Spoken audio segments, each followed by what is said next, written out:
Wa hadzal khuluqu qad sara ghariban fi fuqara'i hadzal zaman. Fa sara ahaduhum yajtami'una biman laysa lahu qadamun fit tariqi wa yatalaqqafu minhu kalimatun fil fana'i wal baqa'i wasyathi mimma la yushhadu lahu kitabun wala sunnatun. Imam Abdul Wahhab Asy'arani sebagai pengarang mengatakan, akhlak ini yaitu akhlak yang dilakukan oleh ulama salaf, mengikuti perintah-perintah Al-Quran, mengikuti perintah-perintah dari hadis Nabi SAW, merupakan sebuah akhlak yang telah langka di zaman ini. Sehingga ada orang-orang yang telah dianggap alim, orang-orang yang dianggap orang yang hebat, diikuti oleh sebahagian manusia. Dalam lisan orang tersebut keluar kalimat-kalimat penjelasan tentang fana, tentang baqa, dan tentang hal-hal gaib yang mendalam. Padahal tidak ada satupun rujukan dari Al-Quran dan hadis yang dapat menjadi pegangannya. Thumma yalbisu lahu jubbah wa yurkha lahu uqbah.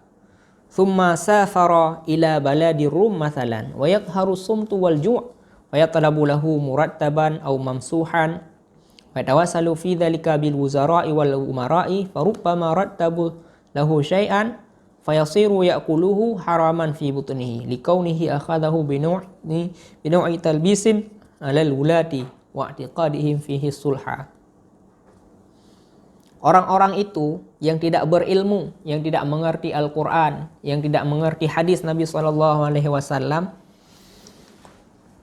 mengajarkan kepada umat manusia tentang baqa, tentang fana, padahal ia sendiri tidak mengerti dan tidak ada perintah dan sandaran dari Al-Quran dan hadis.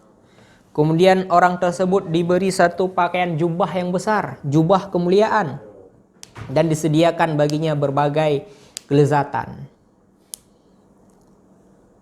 Namun pada suatu waktu orang-orang tersebut bermusafir ke suatu negeri. Contohnya, ia bermusafir ke negeri barat, ke negeri Rum, sehingga dia kelaparan. Maka karena kelaparan tersebut, dia meminta kepada menteri-menteri, meminta kepada pemimpin-pemimpin yang ada di negeri tersebut, yang ada di negeri barat. Sehingga menteri-menteri yang ada di negeri barat dan pemimpin-pemimpin di sana memberikan kepada orang tersebut sedikit harta karena permintaannya. Sehingga ia memakan harta haram di dalam perutnya, yakni harta-harta yang diberikan oleh orang-orang barat. Maka hal tersebut ia lakukan karena semata-mata kebodohannya, karena semata-mata ia ingin kekuasaan, ingin dekat dengan pemimpin, ingin dekat dengan para menteri. Dan ia meyakini pada orang tersebut ada kebaikan. Maka orang yang menipu tersebut, ia tidak memahami Al-Quran dan hadis, tetapi ia ingin kekuasaan, ia ingin dekat dengan para menteri, maka orang tersebut adalah orang yang sangat berbahaya dan tidak mengikuti akhlak para ulama-ulama salaf.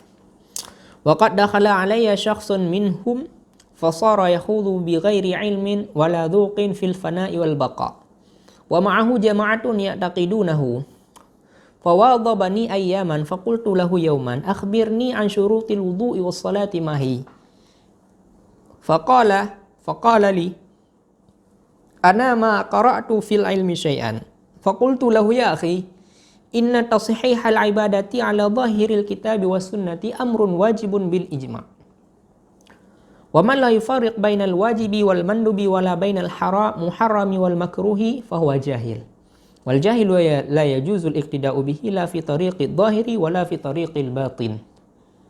Fakharas walam yarudda jawaban thumma qata'a anni min dhalikal yaum wa kana qad abadani syarran min su'i adabihi fa arahani Allahu minhu.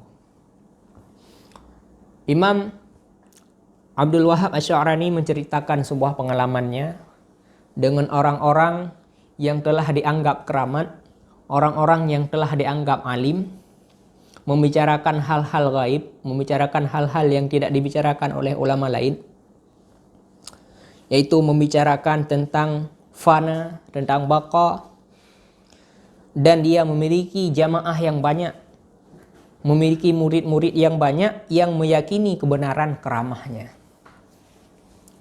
Maka orang tersebut pernah berkawan dengan Syekh Abdul Wahab Asy'arani beberapa hari. Lalu Syekh Abdul Wahab Asy'arani bertanya, "Ya akhi, wahai saudaraku yang telah memiliki banyak jamaah dan jamaahmu meyakini bahwa kamu adalah orang yang keramah, coba sebutkan kepadaku syarat-syarat wudhu dan syarat-syarat sembahyang.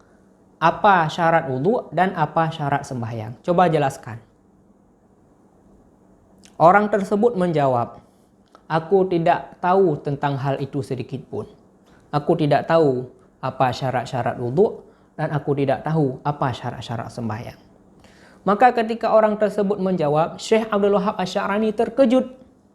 Bagaimana bisa orang yang tidak tahu syarat-syarat wudhu dan tidak tahu syarat-syarat sembahyang, ia bisa dikeramatkan oleh pengikut-pengikutnya, padahal ia tidak mengetahui ilmu tentang syarat-syarat untuk sah wudhu dan sah sembahyangnya.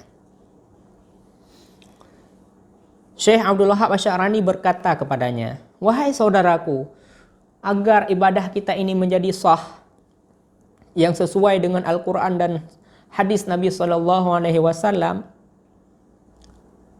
kita wajib mengetahui syarat-syarat sah sembahyang dan syarat-syarat sah wudhu. Itu diantaranya.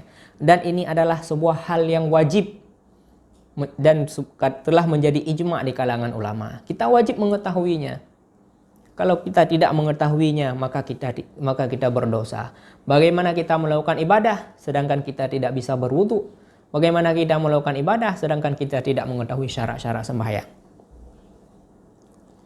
Dan siapa saja yang tidak bisa membedakan antara hal yang wajib dan hal yang sunat, antara hal yang diharamkan dan hal yang makruh, maka orang tersebut adalah orang bodoh. Bagaimana bisa orang bodoh menjadi panutan? Tidak bisa dijadikan panutan baik untuk bermuamalah secara zahir ataupun bermuamalah yang batin. Ketika mendengar penjelasan dari Syekh Abdul Wahab Asy'arani, orang yang dikeramatkan tersebut menjadi malu. Ia tidak bisa memberikan jawaban atas penjelasan Syekh Abdul Wahab Asy'arani. Kemudian dia menjauh, pergi, meninggalkan Syekh Abdul Wahab Asy'arani mulai hari itu. Tetapi di belakang Syekh Abdul Wahab Asy'arani, ia menghina, ia menjelek-jelekkan Syekh Abdul Wahab Asy'arani. Namun Syekh Abdul Wahab Asy'arani tetap bersabar tentang buruknya akhlak orang tersebut. Ia suka dianggap keramat oleh jamaahnya, tetapi tentang ilmu-ilmu yang zahir saja ia tidak mampu menguasainya. Na'udzubillahi min zalik. Ma'syaral muslimin rahimakumullah. Begitulah sikap para ulama salaf. Selalu mereka menghiasi kehidupannya dengan ilmu.